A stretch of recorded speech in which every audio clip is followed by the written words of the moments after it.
Hey guys what's up. So this is your educator Adarsh Raj. और बच्चों, मैं आपके लिए पहला लेसन लेके आ गया हूँ इस सीरीज में। इसका नाम है 35 सीरीज। क्यों है इसका नाम 35? मैं ऑलरेडी एक्सप्लेन कर चुका हूँ। हमारा जो टारगेट है वो है 35 डेज में 35 the most important topic cover करना और 35 मार्क्स लेके आना फिजिक्स की थ्योरी में, जो कि हमारा एनुअल एग्जामिनेशन होगा, जो कि हमारा बोर्ड एग्जामिनेशन होगा। उसके अंदर हम लोग कर रहे हैं फिजिक्स के लिए सीबीएसई टर्म 2 की रिवीजन। ठीक है। इस सीरीज से रिलेटेड कोई भी डाउट्स हैं आप कमेंट बॉक्स में कमेंट कर सकते हैं।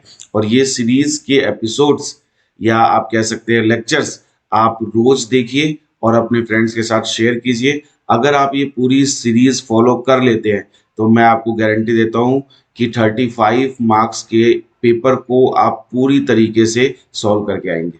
ठीक है। सो अब हम लोग स्टार्ट करते हैं। आज का जो टॉपिक होने वाला है वो है आपका पहला टॉपिक, रिफ्रैक्शन। बच्चों, मैंने आपको पहले भी बताया है कि जो ऑप्टिक्स का पार्ट है वो अराउंड 13 to 14 मार्क्स का आने वाला है आपके फाइनल एग्जामिनेशन में। इसलिए मैंने सबसे पहले जो टॉपिक उठाया है, जो यूनिट उठाई है ऑप्टिक्स। हम लोग पहले कवर करने वाले हैं रे ऑप्टिक्स और उसके बाद हम लोग कवर करेंगे वेव ऑप्टिक्स। तो पहले हमारा टारगेट ऑप्टिक्स है और पहला जो लेसन है वो है आपके सामने आपकी कंप्यूटर स्क्रीन पे। और जो पहला टॉपिक है वो है रिफ्रैक्शन। तो हम लोग स्टार्ट करते हैं रिफ्रैक्शन से। क्या होती है बेटा refraction? When a ray of light incidents obliquely on a surface separating two transparent media, its direction changes at the surface. This phenomena is called refraction. जिन बच्चों ने नोट्स नहीं बनाए हुए हैं, अपने सीबीएसई के क्लास में नोट्स नहीं बनाए हैं, वो यहाँ से सीधे स्क्रीनशॉट्स लेके अपनी डेफिनेशंस और डेरिवेशंस पेपर में लिख सकते हैं। तो हम लोग बात कर रहे हैं यहाँ पे कि अगर आपके पास दो मीडियम हैं और उन मीडियम में मान लीजिए आपका फर्स्ट मीडियम है और ये आपका सेकंड मीडियम है। तो जब लाइट रे फर्स्ट मीडियम से सेकंड मीडियम में जाएगी तो वो अपनी डायरेक्शन से मुड़ जाती है, यानी अपनी डायरेक्शन से डेविएट हो जाती है। आप देख सकते हैं ये जो रे है हमारी, इस रे को बेटा हम इंसिडेंट रे कहते हैं। ये हमारी इंसिडेंट रे है। और ये जो दूसरी रे है ये हमारी रिफ्रैक्टेड रे है। तो आप देख रहे हो कि इस रे को जाना चाहिए था इस पाथ पे, लेकिन ये रे जो है ये डेविएट होके नॉर्मल की तरफ आ गई है। लाइट के इसी फिनोमिना को रिफ्रैक्शन कहते हैं। जब लाइट रे एक मीडियम से दूसरे मीडियम में जाती है तो वो अपने पाथ से डेविएट हो जाती है। यहाँ पे देखो, लाइट का जो वेव लेंथ है उसको हमने लैम्डा 1 से शो किया है और सेकंड केस में लाइट का जो वेवलेंथ है उसको हमने लैम्डा 2 से शो किया है। यहाँ पे क्लियरली ये दिखाई दे रहा है कि जो लैम्डा 2 है वो स्मॉल है लैम्डा 1 से। इसका मतलब यही है बेटा कि जब लाइट मीडियम चेंज करती है तो सिर्फ उसका पाथ ही चेंज नहीं होता, उसकी कुछ प्रॉपर्टीज भी चेंज हो जाती हैं। जैसे कि उसकी स्पीड चेंज होती है, उसकी वेवलेंथ चेंज होती है ना। एंगल जो है नॉर्मल के साथ वो भी चेंज हो जाता है। ठीक है। ये सारी चीजें हम लोग धीरे धीरे इस लेक्चर में कवर करेंगे। ठीक है। तो सबसे पहले हम समझ लेते हैं कि ये जो दो मीडियम्स होते हैं उन मीडियम्स को हम कैसे अलग करते हैं। यहां पे देखिए पहला लिखा हुआ है ऑप्टिकली रेयरर मीडियम। इसका मतलब क्या है? इस मीडियम के अंदर लाइट की जो स्पीड होती है वो हाई होती है, बहुत तेज लाइट चलती है। सेकंड जो मीडियम है वो है ऑप्टिकली डेंसर मीडियम और इस मीडियम में जो लाइट की स्पीड होती है वो स्लो होती है। तो लाइट किस मीडियम में तेज चलती है? रेयरर मीडियम में। और लाइट किस मीडियम में तेज नहीं चलती है, स्लो चलती है? डेंसर मीडियम में। यहां तक क्लियर है? आगे बढ़ते हैं। अब देखो बेटा, in refraction the frequency does not change but velocity and wavelength change. जब भी रिफ्रैक्शन होता है तो कौन सी ऐसी प्रॉपर्टी है जो चेंज नहीं होती है लाइट की? वो है फ्रीक्वेंसी। आपसे ये भी पूछा जा सकता है कि फ्रीक्वेंसी क्यों नहीं चेंज होती है। ये मैं बताऊंगा अगली स्लाइड्स में। लेकिन चेंज क्या होता है? स्पीड चेंज हो जाती है और वेवलेंथ भी चेंज हो जाती है। अब देखिए यहां पे ये बोल रहा है कि अगर, ये देखिए, आपके पास लाइट रे जा रही है एक मीडियम 1 से दूसरे मीडियम 2 में। अब हो क्या रहा है बेटा, देखिए यहां पे लिखा हुआ है कि अगर आपका जो मीडियम है ये N2, ये मीडियम अगर डेंसर है, अगर ये मीडियम डेंसर है तो जो लाइट होती है वो बेंड कर जाती है टुवर्ड्स द नॉर्मल। ठीक है, अगर आपका मीडियम रेयरर से डेंसर में जा रहा है तो लाइट नॉर्मल की तरफ मुड़ जाएगी। लेकिन अगर आपकी लाइट रे डेंसर से रेयरर में जा रही है तो वो क्या करेगी, वो आपकी लाइट रे नॉर्मल से दूर हो जाएगी। तो यहां पे देखो ये पहला फिगर है, इसमें क्या हो रहा है, लाइट रे कहां से कहां जा रही है, लाइट रे रेयरर मीडियम से डेंसर मीडियम में जा रही है। तो जब लाइट रे रेयर से डेंसर में जाती है तो वो नॉर्मल की तरफ मुड़ जाती है, और जब ऐसा होता है तो एंगल ऑफ इंसिडेंस जो है वो एंगल ऑफ रिफ्रैक्शन से बड़ा हो जाता है। ठीक है बच्चों, लेकिन जब लाइट रे डेंसर मीडियम से, ये हमारा डेंसर मीडियम है, डेंसर मीडियम से रेयरर मीडियम में जाएगी, डेंसर मीडियम से रेयरर मीडियम में जाएगी तो क्या होगा, मान लीजिए ये एंगल ऑफ रिफ्रैक्शन है, एंगल हम कहां से लेते हैं बच्चों, हमेशा नॉर्मल से लेते हैं, और ये आपका एंगल ऑफ ये तो एंगल ऑफ इंसिडेंस है क्योंकि डेंसर से जा रही है, तो इसको आई लिख लेते हैं।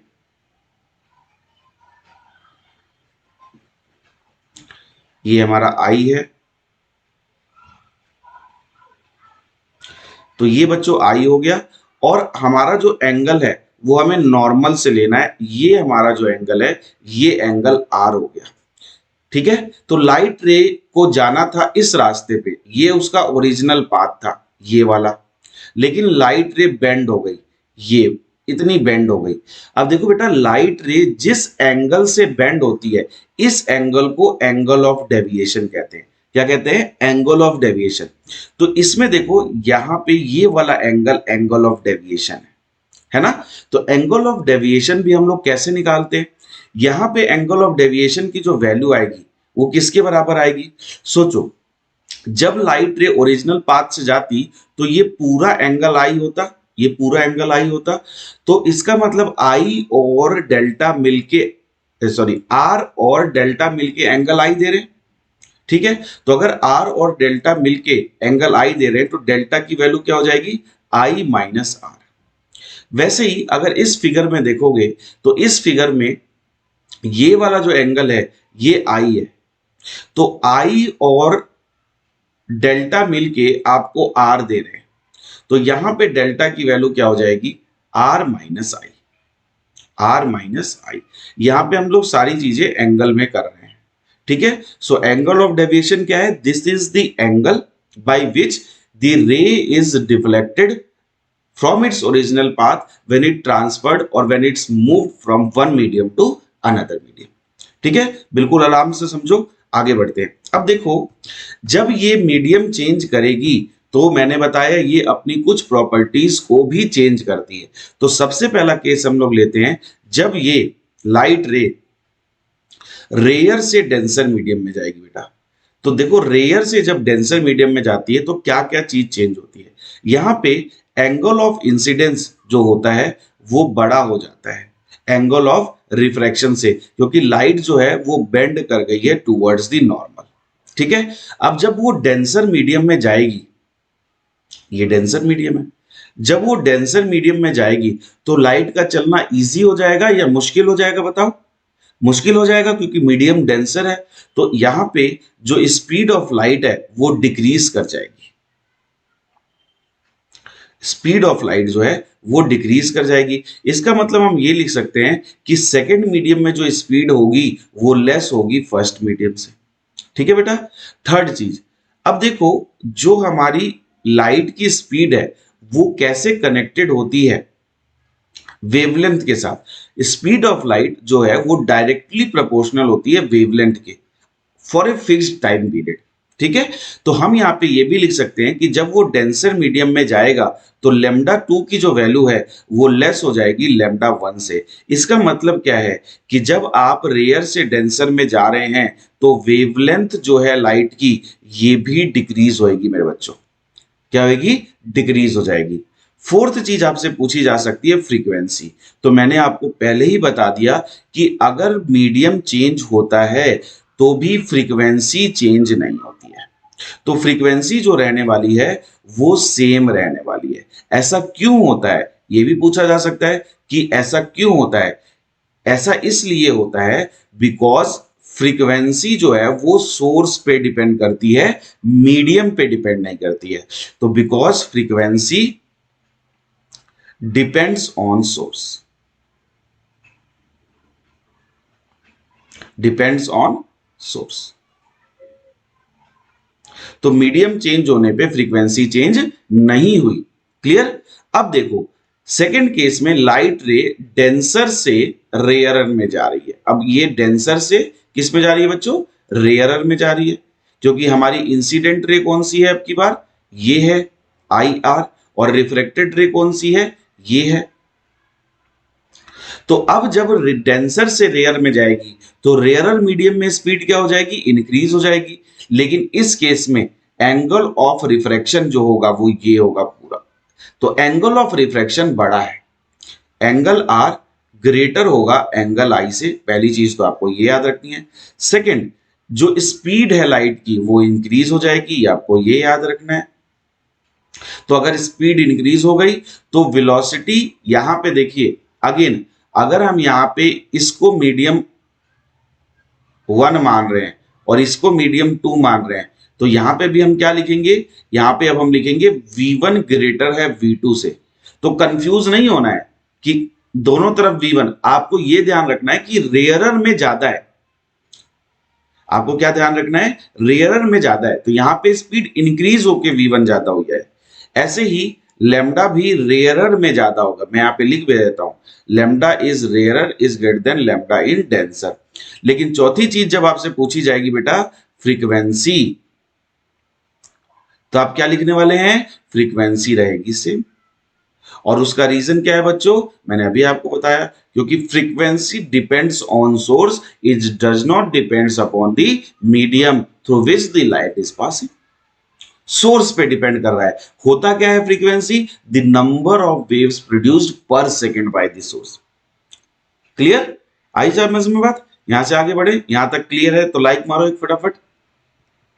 चलो अब देखो हमारा मीडियम रेयर है कि डेंसर, रेयरर है या डेंसर है, डेंसर है या रेयरर है, कौन बताएगा। उसके लिए हम लोग यूज करते हैं रिफ्रैक्टिव इंडेक्स। तो रिफ्रैक्टिव इंडेक्स क्या बताता है, रिफ्रैक्टिव इंडेक्स ये बताता है बच्चों कि हमारा जो मीडियम है वो डेंसर है या हमारा मीडियम जो है वो रेयरर है।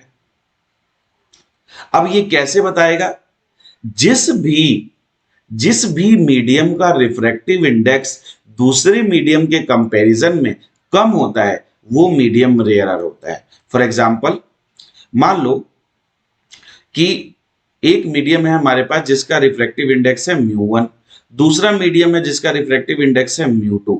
अगर μ2 बड़ा है तो ये वाला मीडियम डेंसर होगा, अगर μ1 बड़ा है तो ये वाला मीडियम रेयरर होगा। मतलब अगर μ1 छोटा है तो जिसका म्यू छोटा यानी रिफ्रैक्टिव इंडेक्स छोटा वो मीडियम रेयरर। डेफिनेशन क्या होती है, the refractive index of a medium is defined as the ratio of the speed of light in air to the speed of light in that medium.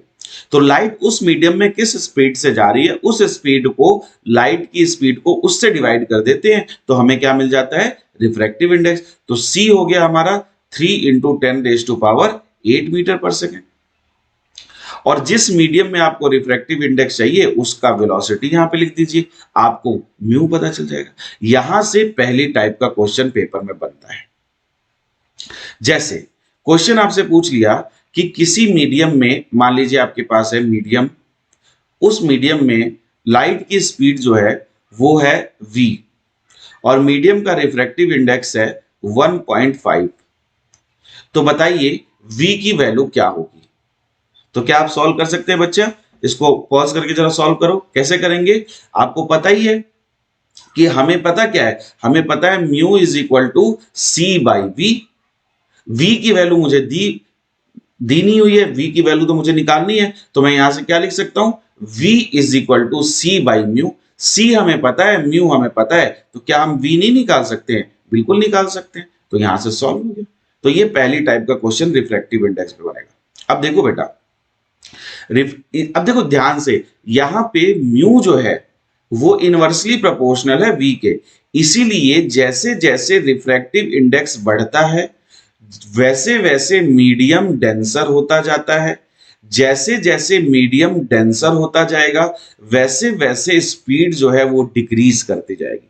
जैसे जैसे speed decrease करेगी वैसे वैसे wavelength भी decrease करेगा, क्योंकि स्पीड जो होती है बेटा वो वेवलेंथ अपॉन टाइम होती है। यानी कि किसी पर्टिकुलर टाइम पीरियड के लिए स्पीड जो है वो वेवलेंथ के डायरेक्टली प्रोपोर्शनल है। ठीक है। अब हम लोग निकालते हैं रिलेटिव रिफ्रैक्टिव इंडेक्स। यानी कि अगर हमारे पास दो मीडियम है, सपोज करो यहां पे है मीडियम 1, यहां पे है मीडियम 2, ठीक है। यहां पे स्पीड है लाइट की v1, यहां पे स्पीड है लाइट की v2। तो हम लोग निकालते हैं बेटा रिलेटिव रिफ्रैक्टिव इंडेक्स। इसमें क्या होता है, this is defined as the ratio of the speed of light in medium 1 to the speed of light in medium 2। ठीक है। तो रिलेटिव रिफ्रैक्टिव इंडेक्स हम लोग निकाल लेते हैं μ2 बाई μ1। अब यहां पे ध्यान से देखना, मान लो आपके फिजिक्स में मार्क्स आए 30 आउट ऑफ 35, तो जो चीज हम ऑब्टेन करते हैं वो हम यहां लिखते हैं बेटा, और जो चीज नीचे होती है वो विद रिस्पेक्ट टू होती है। ठीक है। तो अगर हम निकालना चाहते हैं relative refractive index of medium 2 with respect to medium 1, ध्यान से समझो बेटा, इसमें बहुत लोग गलती करते हैं। तो हम क्या लिखते हैं, जो विद रिस्पेक्ट वाला है उसको हम नीचे लिखते हैं और जिसका हमें निकालना है उसको हम ऊपर लिखते हैं। तो हम लिखेंगे μ2 बाई μ1। और इसको फिजिक्स में कैसे लिखते हैं, इसको फिजिक्स में लिखते हैं, देखो ध्यान से, जो वैल्यू नीचे लिखी है उसको तो ऊपर रख देते हैं 1 और यहां पे लिखते हैं 2। तो ये हो गया μ2 बाई μ1। ये बहुत इंपॉर्टेंट है समझना, यहां पे बहुत बच्चे गलती करते हैं। ठीक है। जैसे मैंने कहा कि बताओ refractive index, relative refractive index of glass, glass with respect to water, with respect to water. तो कैसे लिखेंगे बेटा, देखो म्यू ऑफ ग्लास अपॉन में म्यू ऑफ वाटर, एंड इसको कैसे लिखेंगे, म्यू वाटर ऊपर रहेगा और ग्लास नीचे रहेगा। ठीक है, बिल्कुल समझ में आ गया, लिखना आ गया, क्लियर है। अब इससे कैसे क्वेश्चन आते हैं वो देखते हैं। यहां तक क्लियर है ना, इसकी स्क्रीनशॉट ले लो, फिर आगे बढ़ रहा हूं, मैं इसको इरेज कर रहा हूं। देखो अब देखो, मैंने बोला क्वेश्चन कि मेरे पास कोई मीडियम था 2, उसका रिफ्रैक्टिव इंडेक्स था 2/3, और मेरे पास कोई मीडियम था 1, उसका रिफ्रैक्टिव इंडेक्स था 4/3। तो आपसे पूछा जा रहा है व्हाट इज μ12। तो देखो बेटा, ये μ12 क्या है, यानी 1 नीचे है तो इसको लिखना है ऊपर, और 2 ऊपर है तो इसको लिखना है नीचे। तो μ21, इसका मतलब ये लिखा हुआ है refractive index of 1 with respect to 2, इसका मतलब ये है। तो हम 1 को पहले रखेंगे, यानी कि 4/3 को पहले रखेंगे, अपॉन में हम रखेंगे 2/3। तो 3 से 3 साफ हो गया, आपके पास क्या आ गया, 2:1। ये हमारा आंसर है।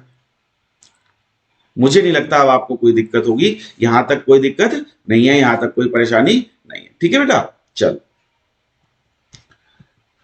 अब देखो, जब हम लोग रिफ्रैक्शन पढ़ते हैं और लाइट रे एक मीडियम से दूसरे मीडियम में एंटर करती है, लाइट रे क्या करती है, एक मीडियम से दूसरे मीडियम में एंटर करती है। ये है एंगल ऑफ इंसिडेंस, जो इंसिडेंट रे का नॉर्मल के साथ बनता है। ये एंगल है रिफ्रैक्शन, जो रिफ्रैक्टेड रे का नॉर्मल के साथ बनता है। ये है एंगल ऑफ डेविएशन, यहां तक क्लियर है, कोई दिक्कत नहीं है। तो देखो बेटा, लॉ ऑफ रिफ्रैक्शन क्या कहता है, the incident ray, the refracted ray and the normal lie in the same plane. तीनों ही रेज जो होती हैं वो सेम प्लेन में लाई करती हैं। The refracted ray, the normal and the incident ray, they lie in same plane. ये लॉ है फर्स्ट। सेकेंड लॉ है जो, वो है स्नेल्स लॉ। ये इंपॉर्टेंट लॉ है। ये क्या कहता है, देखो बेटा, ये कहता है the ratio of the sine of the angle of incidence to the sine of the angle of refraction is always a constant and it is called the refractive index of the second medium with respect to the first medium. अब देखो ध्यान से, इसमें कुछ नहीं करना है बेटा।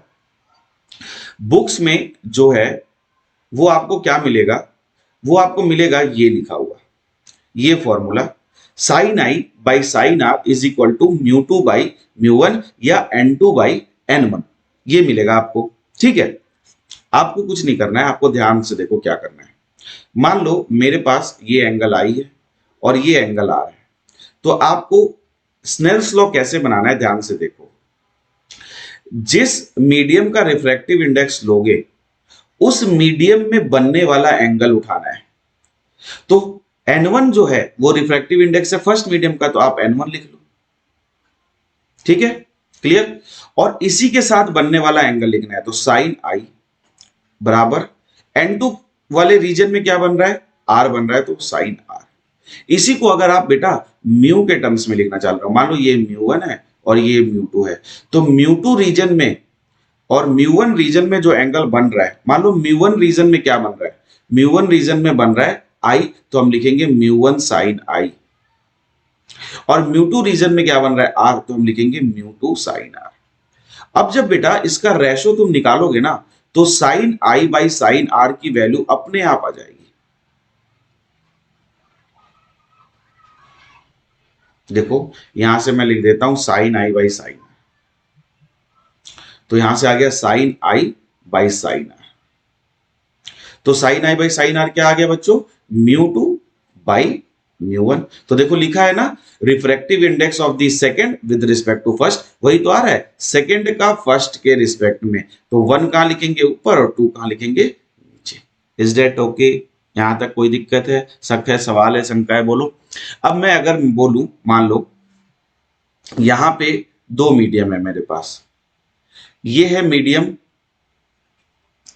एयर और ये है मीडियम ग्लास। ठीक है, लाइट रे इधर से जा रही है ये और एंगल बना रही है इंसिडेंस एंगल आई, और यहां से लाइट रे एयर में जा रही है और यहां से एंगल बना रही है आर। तो बताओ इसकी इक्वेशन क्या होगी। अब देखो एंगल आई किसके साथ है, जी के साथ है, तो हम लिखेंगे mu g sine i is equal to mu r sine r. कितना इजी है देखो। अब हमें सोचने की जरूरत नहीं है कि हमें किसका रिस्पेक्ट में क्या लाना है, अपने आप दे देगा। Sine I by sine are is equal to mu of air upon में mu of ji.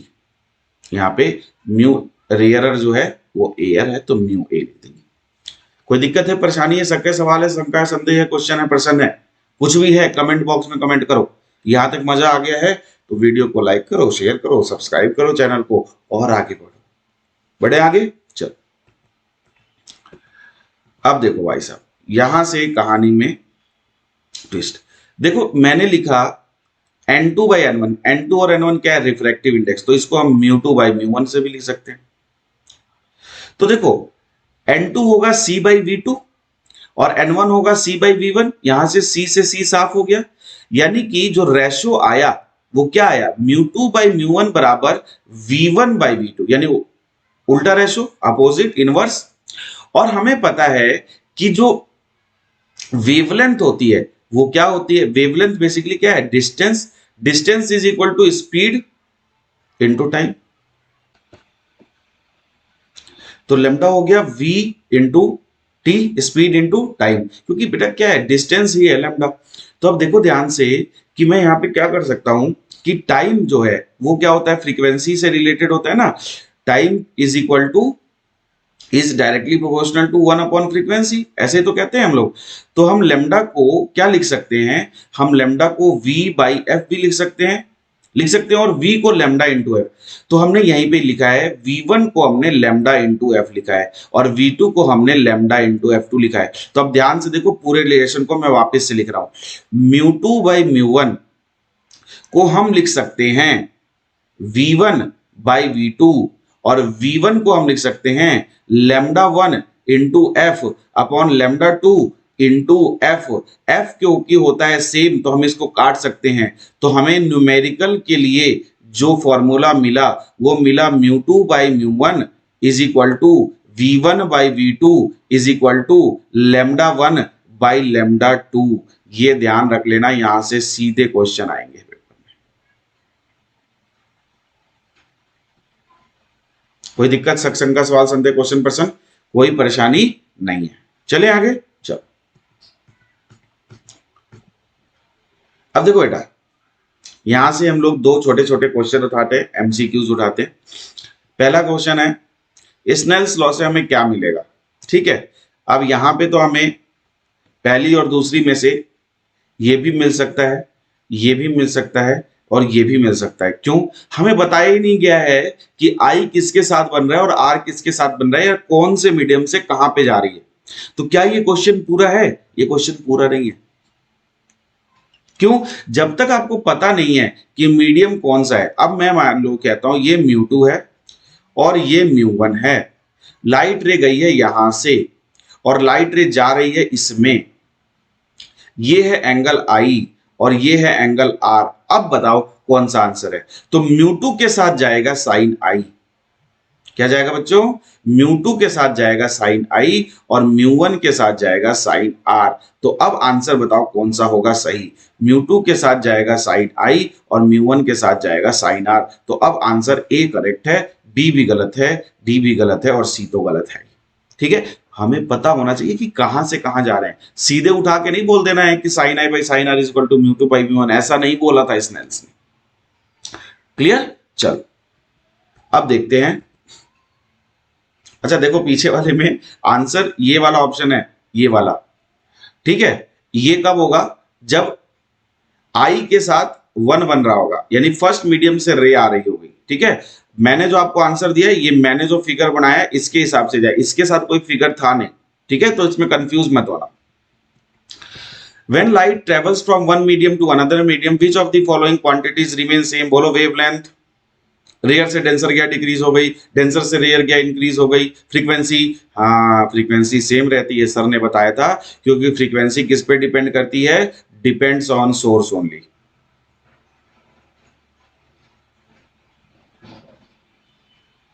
Depends on source only. इसीलिए फ्रीक्वेंसी जो है वो मीडियम के साथ चेंज नहीं होगी और ये एक ऐसी क्वांटिटी है जो सेम रहेगी। ठीक है, तो अगर आपको आया है लेक्चर पसंद तो कमेंट में कमेंट करिए, ताकि मैं और लेक्चर्स आप लोगों के बनाऊं, और शेयर करिए। वीडियो शेयर होनी चाहिए, सब्सक्रिप्शन का बटन दबना चाहिए और बेल आइकन भी दबना चाहिए। ठीक है, आज के लिए इतना ही पढ़ेंगे। नेक्स्ट लेक्चर कल लेके आऊंगा, लेक्चर नंबर 2, और हम लोग आगे इस सीरीज को बढ़ाएंगे। मेरा टारगेट है इस सीरीज को अच्छे से कंप्लीट करना। आप लोग भी टारगेट लीजिए कि इस लेक्चर सीरीज में हर वीडियो जो है वो 1000 व्यूज जो है वो क्लियर करे, अपने फ्रेंड्स वगैरह को शेयर करिए। ठीक है, आज के लिए बच्चों इतना ही पढ़ेंगे, मिलते हैं कल। Have a great day.